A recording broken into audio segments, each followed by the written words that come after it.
Good morning, world. This is Asia Auto Ambassador. I'm a bit late, or Andreas, the guy behind the cameras, maybe a bit early, but still we are ready to present a new car to you. Just bear with me for a second. I get up and then we start our review.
Today we are talking about the new Genesis GV60. Genesis is the premium brand of Korean Hyundai Motor Group.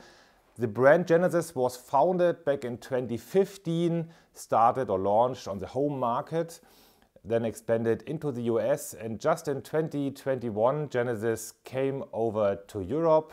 They started sales in the UK, in Switzerland and in Germany. The first models Genesis brought to market here have been the G80, GV80, the large sedan and SUV, followed by the 70s model, so it's a G70 sedan, the G70 shooting brake, specifically designed for Europe, and the GV70. However, Genesis is already announcing that the future of the brand will be all electric. Starting in 2025, every new Genesis will be full electric, and by 2030 the whole lineup of the brand shall consist of electric vehicles only. I presume that we will see battery electric vehicles as well as fuel cell electric vehicles. That's my opinion. Coming back to the present, 2022, we see the premiere of the first all-electric Genesis vehicle, the GV60. The GV60 is based on the eGMP called architecture of the Hyundai Motor Group, so it's sharing the technical structure with the Hyundai Ioniq 5 and the Kia EV6. In terms of size, it's really in between these two. The Genesis GV60 measures 4 meters and 52 centimeters in length, and it's got a height of 1 meter and 58 centimeters. The boot measures 432 liters, and there's an additional front trunk in the car, and with the all-wheel drive system, that means 2 electric motors, one in the back, one in the front, there's an additional 20 liters. In some markets, Genesis is also offering a pure rear-wheel drive version of the GV60, and then you have a larger trunk of 53 liters. We are here in Germany today, and in Germany we will only get all-wheel drive versions. There are 2 models in the portfolio. First one is the GV60 Sports model. That means we've got a 160 kilowatts or 218 horsepower electric motor at the rear axle and an additional electric motor with 74 kilowatts, so 100 horsepower in the front. Today we will have a look at the Sports Plus model that's more powerful. There is another or more powerful electric motor at the front that also brings up to 160 kilowatts. So the total system power output is 435 horsepower if you're not pushing the boost button in the steering wheel, and then for some seconds you get up to 490 horsepower, and that means 0 to 100 kilometers per hour is done in just 4 seconds, and the top speed of the car, by the way, is 235 kilometers per hour. So the Genesis GV60 wants to be or is more agile, more dynamic than the Ioniq 5, but it's still just below the Kia EV6 GT for a reason, because Genesis wants to be and is a premium brand, of course, and wants to offer more luxury, more travel comfort. And how the GV60 will hopefully fulfill this promise, we will find out in this test drive. So I hope you join me. We pack our stuff now and we remove the car from the balcony of the hotel room and start the GV60 review.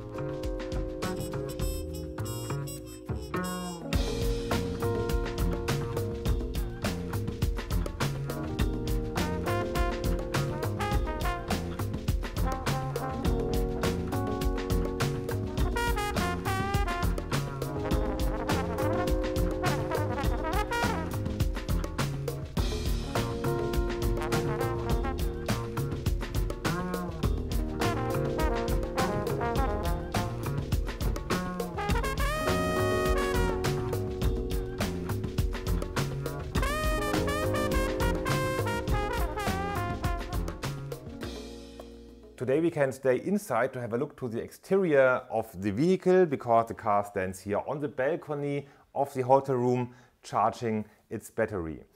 The GV60 follows the Genesis design language, however it plays a little bit with it. The grille is far lower than the one in the other Genesis vehicles. Of course, the electric vehicle does need less air intakes or less cooling air, and we've got a slightly revised Genesis logo as well, by the way, for the GV60. It carries the two stripes of LEDs for the headlights as well as for the rear lights.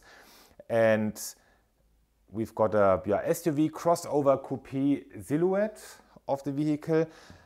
Here our test car stands on 21-inch rims. They are part here in Europe of the Sports Plus trim level and motor option. The car looks very aerodynamic. We've got the rear spoiler for the aerodynamics as well as the door handles, and they are, I guess they are exactly the same door handles as the ones in the Kia EV6. There's a chrome stripe above the windscreen, above the side windows, that forms a V that might stand for volt, or can also be a flash, so showing that the car is electrically powered. And this is a little bit of a game the designers played with the GV60. And what's also new with this car in the Genesis lineup, we've got cameras instead of mirrors. They come as an option, and they have a small monitor, a display inside. These cameras shall increase the aerodynamics a little bit, and that means more range and less energy consumption. Now we will have a look into the interior of the GV60, and then finally we start our test drive.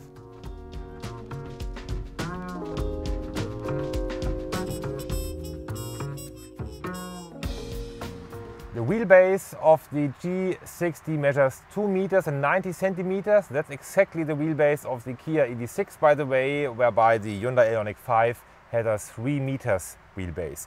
My height is 1 meter 92 centimeters. I adjusted the driver's seat into my seating position, as with every car I can test. There's enough space for the knees and the legs. However, the battery pack in the floor of the car means that the floor is a little bit high here in the inside.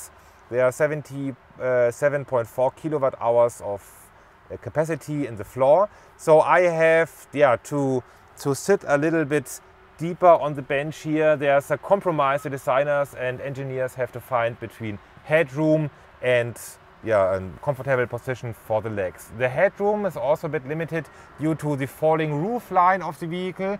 With my height, I touch the roof already here, I would say with up to 1 meter and 85 centimeters, that shouldn't be a problem.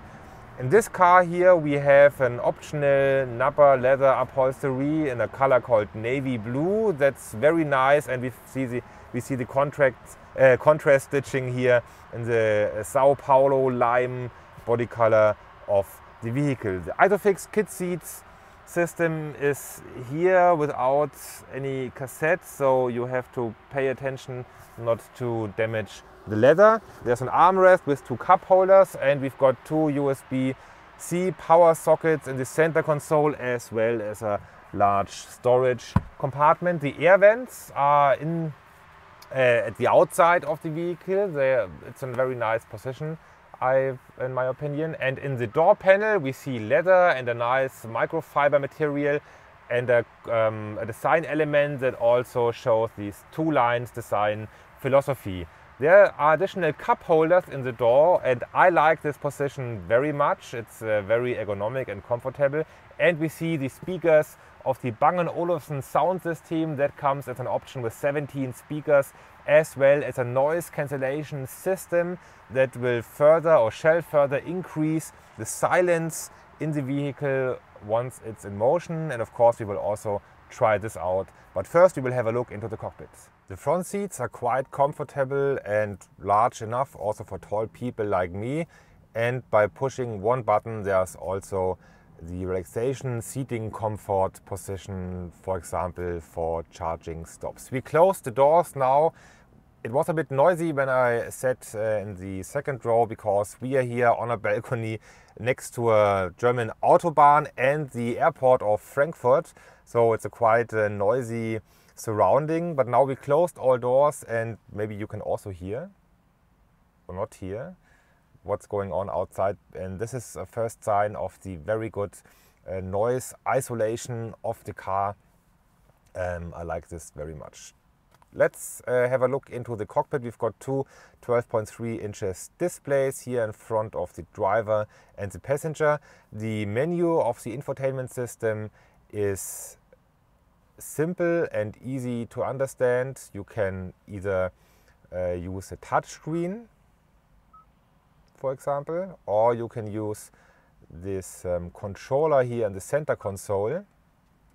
So when we go to the EV modus or information, for example, you see the current range of the car with a fully charged battery. The car is now expecting 300 or up to 329 kilometers. That's of course far below of the WLTP range of 466 kilometers, but this is because of our yesterday's test drive where we pushed the car really hard.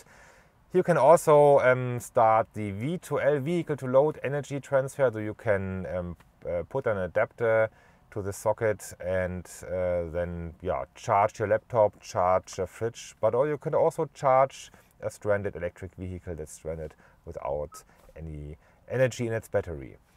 This is how the sat-nav map looks like, for example. So that's all doable via touchscreen or the controller, and we've got physical buttons here as well to access, for example, media, map, and so on. The air condition has got a separate panel here. We've got physical buttons and a small touchscreen to put on and off the air condition, the heating function.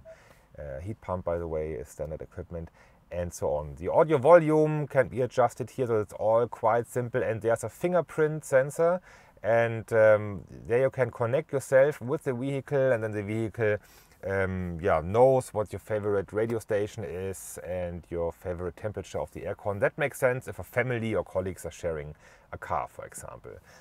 Here we've got crystal sphere.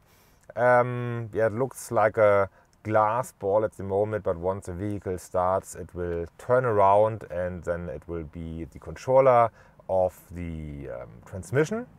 And here we've got physical buttons for seat heating, seat cooling, and steering wheel heating. The steering wheel itself's got, of course, multifunction buttons, all easily understandable and accessible for the driving assistance, the voice control system and telephone. And behind the steering wheel there's the other 12.3 inches display, all digital, of course, where we've got the driving assistance. And here we've got a augmented reality front view. We will also have a look into this while we drive, and then trip computer, sat nav, and so on. So that's all changeable here. And of course there's an additional head-up display showing the speed, the traffic sign recognition, and sat nav information as well. There are two more displays with the optional mirrors instead of optional cameras instead of mirrors, and then these cameras bring their live picture here to these small displays, also high resolution. And we will also have a look into here when we drive. Driving can be done in 3 different modes: Eco, Comfort and Sport. And here is the boost button that brings 40 kilowatts more for a couple of seconds when you want to push the car really hard. We won't press the boost button now because first we need to get the car into the vehicle lift, and then we will start our test drive.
We start our test drive on the German Autobahn. It's raining outside, but still we can show the augmented reality display here in front of the driver. There are some water drops on the camera lens. The camera is at the very front of the vehicle.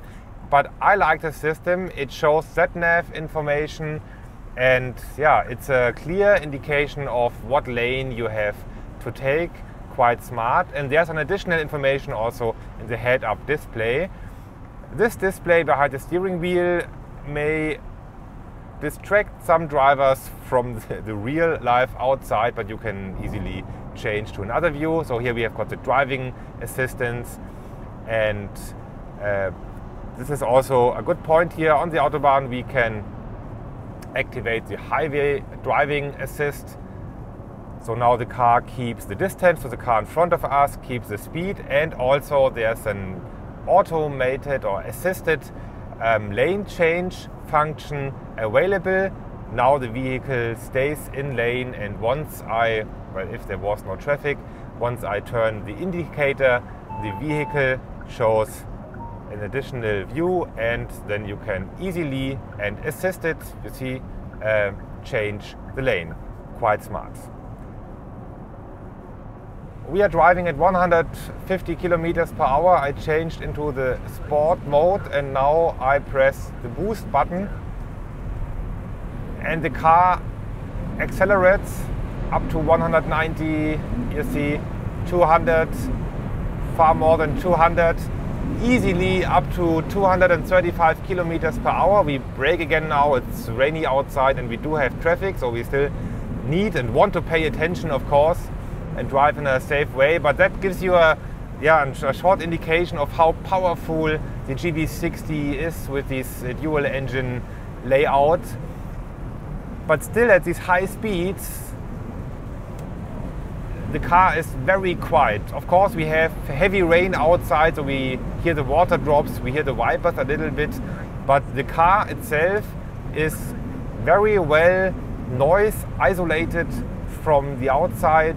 You don't hear the wheels, you don't hear the wind, and in addition, with the optional Bang & Olufsen sound system, there's this noise cancellation system in the car, so it's quite a unique and special atmosphere here inside of the car. When you hear yourself talking, it's a little bit less echo, so to say, compared to other vehicles. And this also underlines the premium feel and look of the vehicle.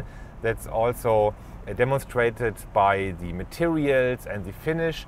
And there's really a gap between the Hyundai Ioniq 5 and the Kia EV6. They are both good as well, but still mainstream vehicles. And the Genesis is really the premium vehicle sitting above these two. And here the Hyundai Motor Group, in my opinion, shows how you can separate the premium brand from the mainstream brands, something that didn't work that well with the Audi Q4 e-tron, in my opinion, compared to the Volkswagen ID models, or especially compared with the Skoda Enyaq, who even looks more premium or feels more premium inside than the Audi, who is still, or that is still the premium vehicle made from the premium brand.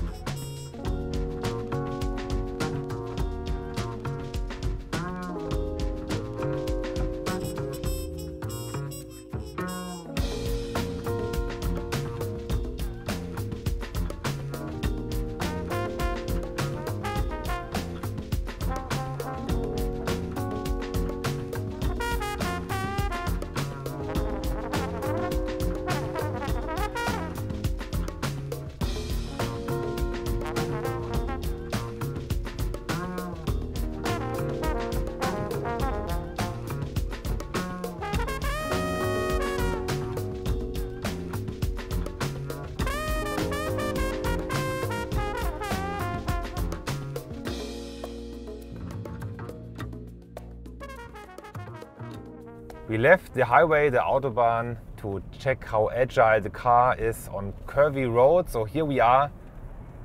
The suspensions got information from a front camera, and this camera gives, well, an input to the adaptive dampers. The car is really comfortable, but still you can have a lot of fun, and there's a nice balance between a sporty feeling and comfort. So it's not that harsh or stiff as the Kia EV6, but far more agile than the Ioniq 5, and that's a very well balanced setup of the vehicle. I quite like this. The steering is nice, gives enough feedback from the road, and we've got really wet, slippery roads here and foggy weather now, but when you push the pedal to the metal, you don't lose any traction. It's quite nice. Energy consumption. So when we drive like this and high speed on the Autobahn, of course, the energy consumption goes up as we are going uphill now.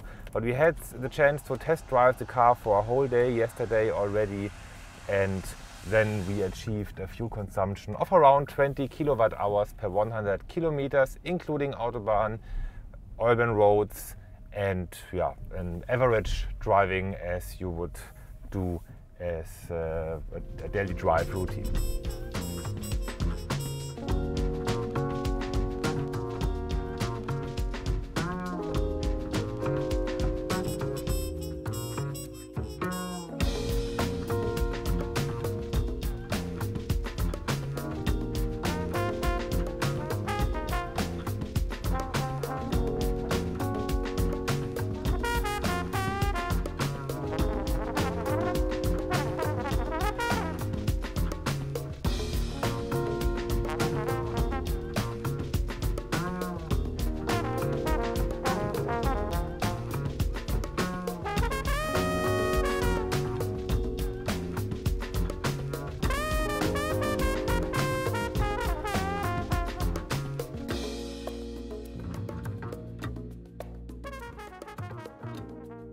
The energy recuperation can be handled by pedals here at the steering wheel.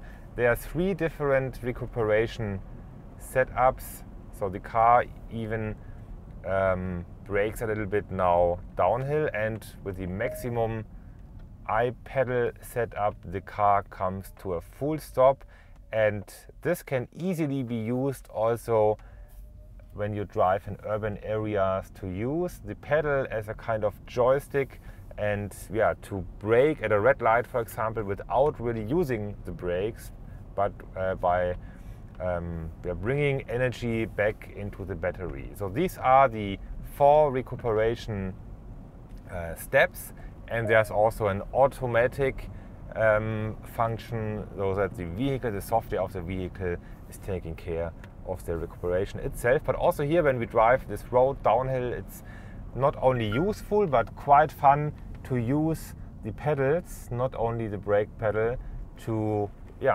change the speed of the vehicle. Quite nice.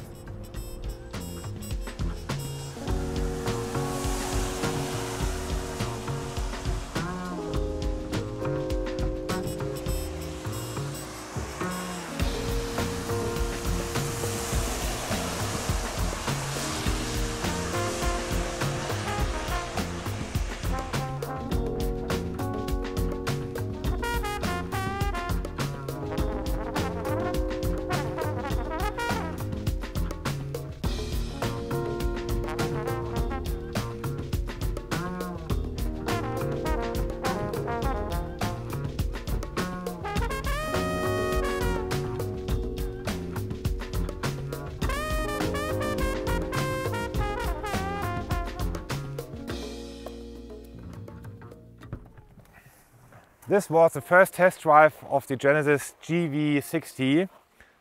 Let's talk about prices. The car in Germany with all-wheel drive starts at 56,000 euros. We don't get the rear-wheel drive version.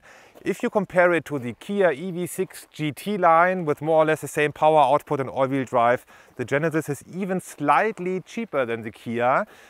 In return, it brings a more upmarket interior and a better base spec. The Audi Q4 Sportback e-tron is also a competitor to the GV60 that has a maximum power output in the 50 called version of 299 horsepower. It costs 55,600 euros. However, that car is completely naked then, and if you spec the Audi compared to the Genesis, the Audi will be far more expensive. Also, Genesis is having another understanding of customer service. So if you're interested in the car, you can register online, you can walk into the showroom, and then you get in contact to a so-called Genesis personal assistant, and this person will be your personal assistant. You can buy the car there. They come to your place for a test drive, wherever you are. They bring the car to you when you purchased the car, and for the first 5 years after you bought the car, whenever the car needs to go to the service center, they pick it up at your place, they give you a courtesy car, and they bring it back after the service. So no need for you to take care of that. And there's a 5-year warranty as well.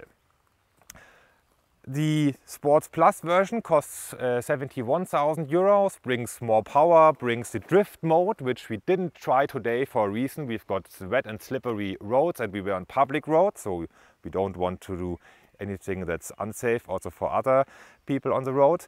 It brings a limited slip differential and some more specs in the interior, but still you can opt for more options like the camera mirrors, the panoramic roof, Nappa leather, a Technic package with surround view cameras and head-up display and so on. So this car costs 85,000 euros.